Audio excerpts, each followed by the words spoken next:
Hey, how you doing? Hi, I'm good. How are you? Good. Nice to see you. And nice to see you. Um, so welcome. Thank you. Thank you. Thanks for having me. Thanks for coming along. Of course. Um, love the new song. I've Thank you. actually, to be honest, didn't actually realize that you guys had a new song out until a few days ago. But Oh, then, really? yeah, I've literally had it on repeat since I Oh, saw thank you. it. Yeah, it's amazing. Thank you. We're very proud of this one. Yeah. I actually saw a while back on your TikTok that you were over in LA writing. Did you write more songs? I don't remember if I saw how many you ended up writing. Yeah. So Unspoken was written before I went over. So I finished tracking vocals about I think it was about 3 hours before I got on the flight to LA. So we were in the studio back-to-back days here. And then I got on the flight, went to LA while Kane and Mav did the rest of their parts in Sydney. And then I came back from the trip, so I was there for 3 weeks, and I came back with nine new Forever and Tears songs. Nice. Uh, but they're all in demo phase. So we've sort of revisited them the last few weeks to go through and figure out which ones we're gonna roll through to whatever comes next. But we've picked what the next single's gonna be. It was a song that I wrote over in LA with a guy named Kyle Reith who works with. He's Pete Nappy's assistant, and Pete just did the last Jonas Brothers record. So we did Oh, it in the cool. studio where the Jonas Brothers record happened, which was very cool. So That's awesome. very excited. Um, you said you wrote the new one before you went over. What inspired the new song? The new song was very inspired by 2000s coming of age movie soundtracks. Yep. So I went down a rabbit hole. I don't know if you've seen the movie House Bunny, but I watched House Bunny and it has some like old school All American Rejects songs in there because the singer of the All American Rejects is actually in the movie. And I was watching it, and we had had discussions before that about what should the sound of New Forever Ends Here be. And I just had that light bulb moment watching the movie. I was like, that's it. I was like, it needs to sound like it fits on the soundtrack of a coming of age movie. So I went pretty much straight into the studio after finishing the movie, and I was like, this is the vibe. I want it to feel nostalgic. I want it to transport you back to like high school days, which then inspired the lyrics as well. I guess the idea was if this were to be the soundtrack of a coming of age movie soundtrack, sorry, of a coming of age movie, what's the storyline then? Is Yeah. it the guy falls in love with the girl? Is it so it ended up being about I think it's something that most people have experienced where there's sort of someone in your life and you're like, should I confess that I'm into them and maybe they're a friend and then it never gets spoken and you both go different ways. And it's sort of a song about reminiscing on that, going, I wonder what could have been different. Yeah. Amazing.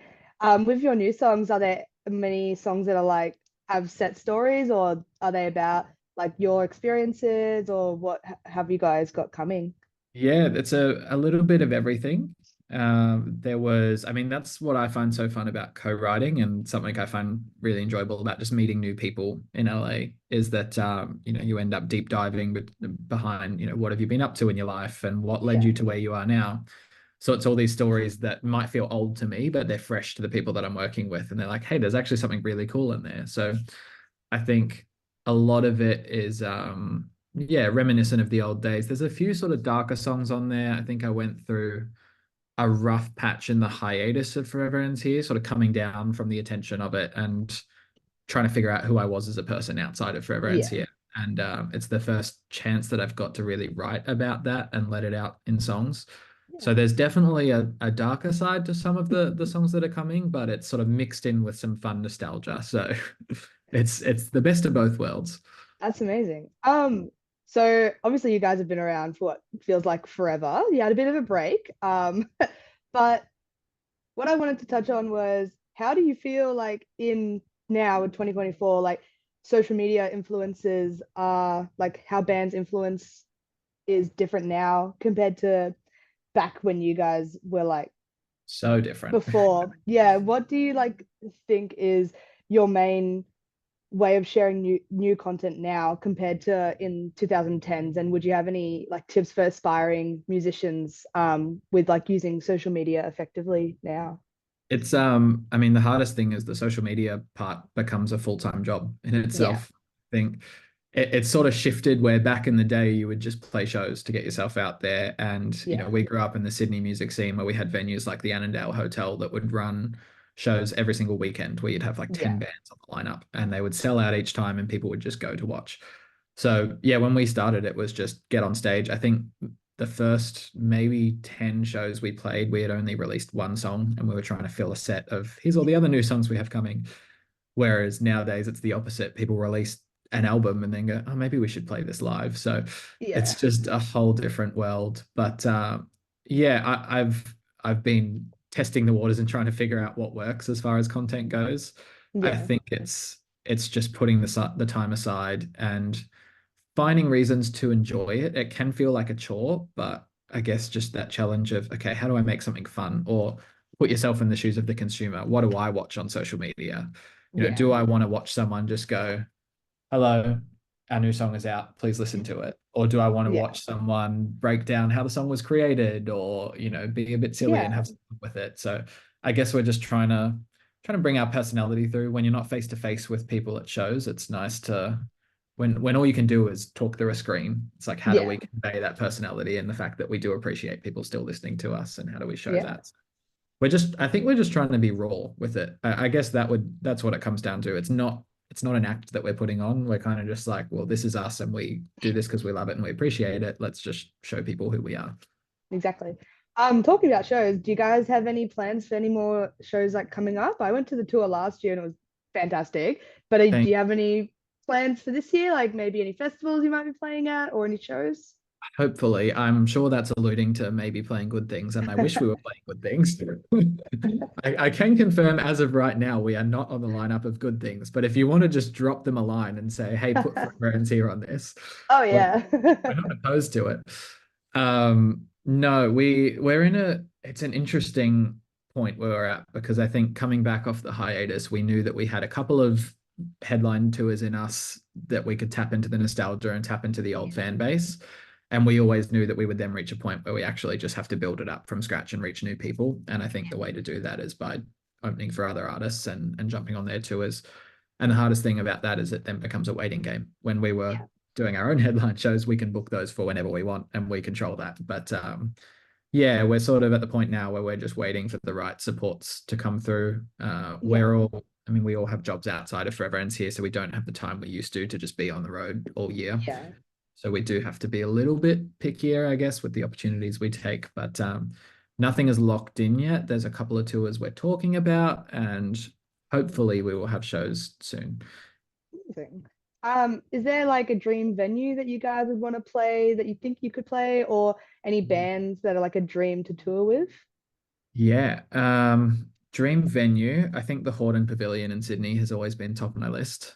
I've seen so many of my favorite shows there. That would be incredible. Also, the Forum in Melbourne is just the most beautiful venue in the world. Oh, it's so good. So that's definitely on the list. The top of my list for a long time was the Enmore Theatre, but we were lucky enough to tick that off with Simple Plan in 2016, which was incredible. And Simple Plan were at the top of my list of bands to play with, but we ticked that one off. So um, I think I would have to say Green Day. Green Day were the reason that I started making music. They were the reason I picked up a guitar in the first place and decided I wanted to be the frontman of a band. So I think playing with Green Day would be a dream come true. Yeah, that would be amazing. Um, Last question is that what do you think is the future of Forever Ends here? Like, do you guys think that you're going to stick around for good now, or is Yeah. do you think there's like a time frame on it, or like what are you thinking? I think we're kind of playing it by ear in the sense that we're actually just doing it because we enjoy it. So as long Yeah, as we're enjoying what we're doing, then 100% we're going to keep making music. Back in the awesome. day, it was a full-time thing where, we loved doing it, but we had to do it because that was our job and that was what we did. Yeah, Uh, the fact that we're not forced to do it anymore has really just shown us that no, we just enjoy it and we want to do this. So I think the future for everyone's here. I can confirm we're definitely working on new music. We're locking in studio dates at the moment. We're looking at finishing an EP with Unspoken on that EP.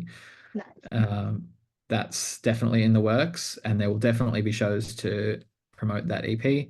And then, yeah, from there, I think it's just as long as we're having fun, we're going to keep doing it. And we're creative people that always want a way to express ourselves. So I can't see us stopping anytime soon. Amazing. All right. Yeah. Well, thank you so much for your time. No, of course. Thanks, Lucy. Nice to see you. You too, Luke. I'll Hopefully, talk we'll to see you you at a soon. show soon. You're in Brisbane, yeah? Melbourne now? No. Oh, okay. Yeah, nice. Yeah. Move. Yeah, big move. What inspired the move? Mm, lots of things. Yeah. Just, yeah, Well, new I start. feel like we're more likely to be playing in Melbourne anytime soon than Brisbane. Our Kane just moved to Melbourne, our drummer. So Oh, nice. yeah. Well, probably see So, you at a show then. amazing. Enjoy the See rest of your ya. night. You too. Thanks. Bye. Bye.